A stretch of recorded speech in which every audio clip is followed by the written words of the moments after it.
kami kuasa hukum Pak Jokowi ada 2 poin. Pertama, bahwa apa yang disampaikan oleh Pak Jokowi dalam laporannya itu mengandung kebenaran. Kedua, bahwa apa yang dilaporkan itu telah memenuhi unsur-unsur pasal pidana.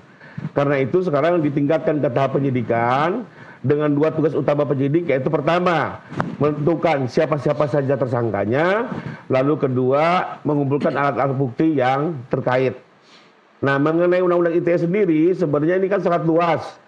Tidak hanya sekedar siapa yang menyatakan, tapi juga siapa yang melakukan sharing, mentransmisi, melakukan editing, ya.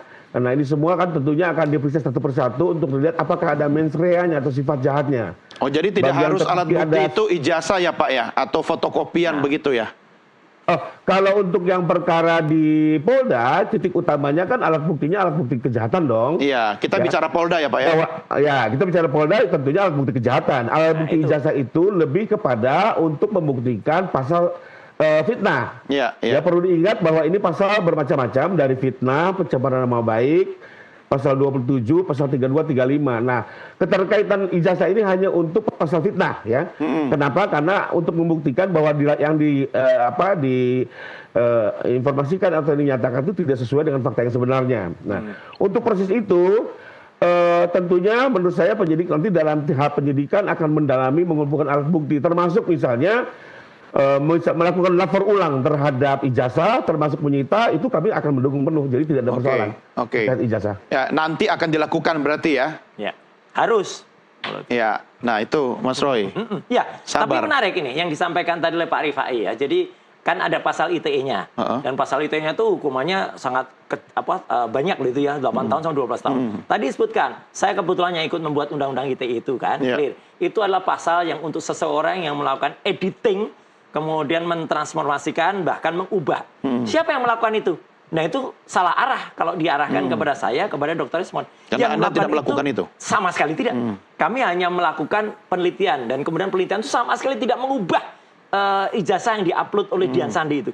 Dian Sandi lah yang harusnya, jadi ini malah nggak apa-apa nih, malah nyekek kawan sendiri nih. Dian Sandi lah yang dari PSI itu yang mengupload tanpa izin Joko Widodo, membuat suatu perubahan karena tadinya ijazahnya tuh bentuknya adalah fisik, diubah sama dia jadi digital. Digitalnya saja miring atau mencos ya, nggak sesuai. Kemudian dia tampilkan tanpa izin, dia mentransmisikan, kemudian membuat dapat diaksesnya. Itu Dian Sandi Utama. Itu kan nanti juga akan terbawa kan dalam materi sidang kan? Dia harus diperiksa dulu, bahkan dia kenakan duluan sebelum sebelum saya, Dr. Ismon, Dr. Tifa. Tapi ini kan urusannya ada seorang warga negara yang merasa Anda tidak menghormati. Kemudian melakukan pencemaran nama baik. Saya menganalisis yang namanya ijazah yang diupload oleh seorang Dian Sandi. Ya, perkara ada orang yang mengaku punya ijazah itu, buktikan kalau memang dia yang punya ijazah itu. Karena ijazah itu pun saya sudah pegang fisiknya. Ijazah milik angkatan lulusan 85 Universitas Gadjah Mada yang benar-benar asli fisiknya. Jadi itu harus kita uji. Yang di situ beda banget ya gitu. Ada watermarknya, ada embossnya, sedangkan yang diupload oleh Dian Sandi itu nggak ada. Maka kami bisa pastikan 99,9% uploadan itu adalah palsu. Perkara ada orang yang kemudian keberatan, ya buktikan dulu dia pemilik ijazah itu, ya gitu. Jangan langsung nyerang. Buktikan dulu dia pemilik ijazah. Kalau itu ternyata tidak benar itu miliknya, berarti orang yang mengupload itulah yang kena. Jadi polisi itu harus berpikir juga benar ya gitu, jangan berpikir oh ini ada orang mengupload gambar ini, kemudian tiba-tiba ada yang komentar, langsung orang yang komentar, enggak dong. Berarti polisi nggak benar nih.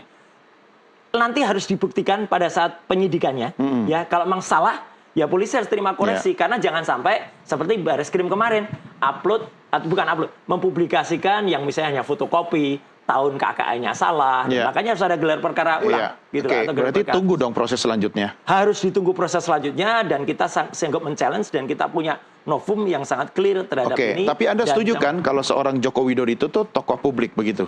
Justru karena dia tokoh publik, dia harus dibuka data publiknya sesuai Undang-Undang Nomor 14 tahun 2008. Tadi Pak Kosin bilang ngapain ada urusannya orang-orang di Projo ikut-ikut begitu. Setuju, ngapain juga tuh ada kan tokoh publik, berarti kan tidak harus Projo, masyarakat Indonesia kan bisa aja Thomas. Mereka lapor-lapor mengatasnamakan kelompok. Ada namanya Pradi bersatu, berdua, bertiga, berempat.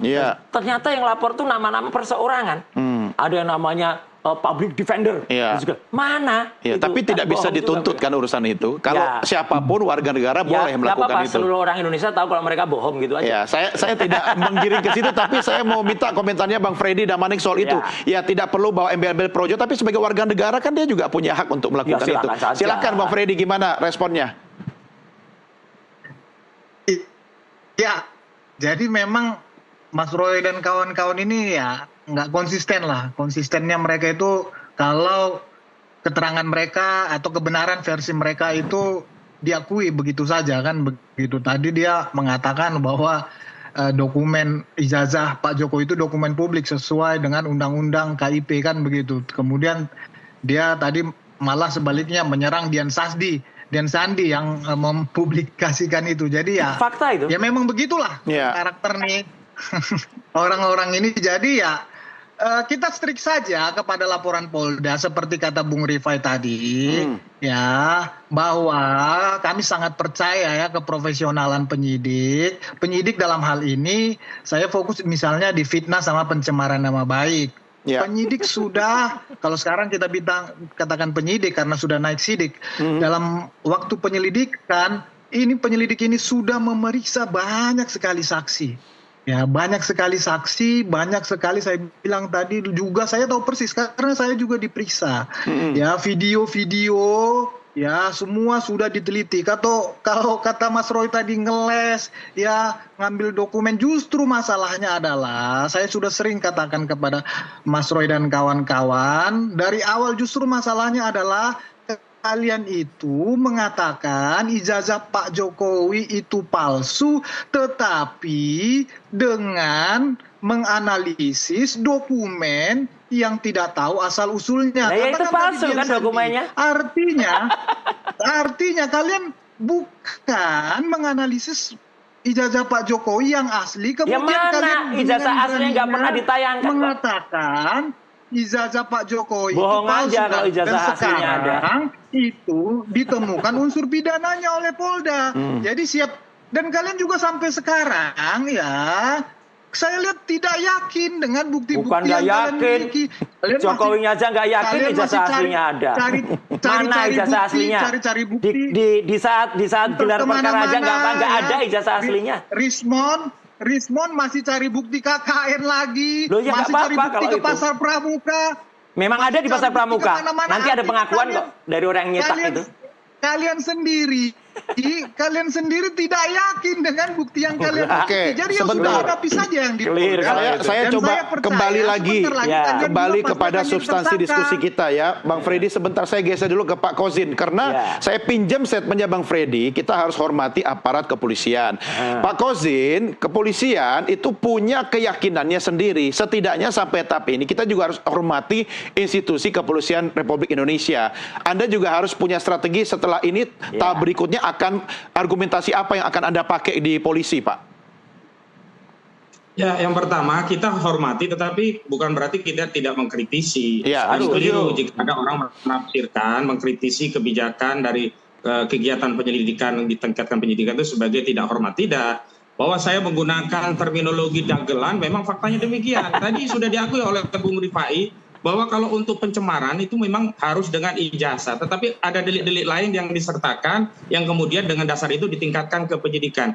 Justru itu mengkonfirmasi bahwa polisi hari ini sedang menggunakan adagium tangkap dulu bukti belakangan, artinya masukkan dulu ke penyidikan, pasal-pasalnya semua dimasukkan. Kan belum ada penangkapan. Emang yakin akan ditangkap? Masuknya pasal bohong, ada kebencian dan sara dan seterusnya. Ini kan strategi yang kita bisa pahami sebagai bagian dari agenda kriminalisasi. Lalu kemudian apa langkah kami? Langkah kami yang pertama tentu mengedukasi kepada publik tentang apa yang sedang hari ini ditelanjang ya, dipamerkan oleh Polda Metro Jaya yang tidak menghormati apa yang sedang dilakukan oleh Biro Wasidik Mabes Polri yang sedang melakukan gelar perkara khusus. Yang kedua, persoalan ijazah palsu ini tidak bisa dipisahkan dari pencemaran dan juga fitnah, karena tidak mungkin ada fitnah dan pencemaran kalau tidak dibuktikan ijazah itu asli. Dan persoalan ijazah asli sebenarnya sederhana kalau Joko Widodo mau membuktikan itu dengan menunjukkan setidaknya kepada penyidik Polda disita itu barang. Jadi bukan fotokopi yang disita. Mana ada proses penyelidikan yang disita itu adalah fotokopi. Dari mana dasar Polda punya keyakinan meningkatkan ketahapan penyidikan ada fitnah dan pencemaran. Sementara barang bukti yang disita oleh Polda itu hanya fotokopi. Sekali lagi, hanya fotokopi. Oke, siapa tahu besok, lusa, seperti yang Mas Roy katakan, barangnya ada kemudian dijadikan alat ya bukti. Harus. Kalau itu bukan siapa tahu, harus. Itu prosedur KUHAP-nya begitu. Jokowi panggil lagi, di BAP lagi, suruh bawa ijazahnya yang asli lah kalau ada. Ijazahnya itu kemudian disita. Kemudian di situ masukkan puslapor lagi. Dan kemudian harus ada uji banding yang benar. Kalau barang aslinya ada, siap meralat dan minta maaf. Kalau barangnya tidak palsu, dia harus maaf juga untuk seluruh rakyat Indonesia. Iya, yang saya tanya itu ke Mas Roy. Oh iya, kita harus. Tapi kalau kita punya ijazah yang juga asli, dan kita ada 5 bendel ijazah asli tahun 85 ya dari UGM, dan itu tidak sama dengan ijazah Jokowi, saya sudah pastikan itu. Dia harus buktikan juga ketika katanya identik dengan 3 ijazah yang nggak pernah terbukti yang mana. Kita tidak pernah lihat semua ijazahnya apa, dan saya bisa membuktikan bahkan sudah saya analisis ijazah yang saya bawa itu real, Mas, kok asli. Sesama UGM malah rusuh gini ramai. Justru itu ada orang yang mencemarkan nama baik UGM, kita yang tidak rela. Kami itu alumnus asli loh. Paling senang bilang asli sekarang ya. Saya harus jeda dulu diskusi kita Bapak-bapak karena saatnya sekarang sudah masuk waktu maghrib untuk Jakarta dan sekitarnya. Nanti kita lanjutkan kembali di segmen berikutnya. Pemirsa, kami segera kembali sesaat lagi.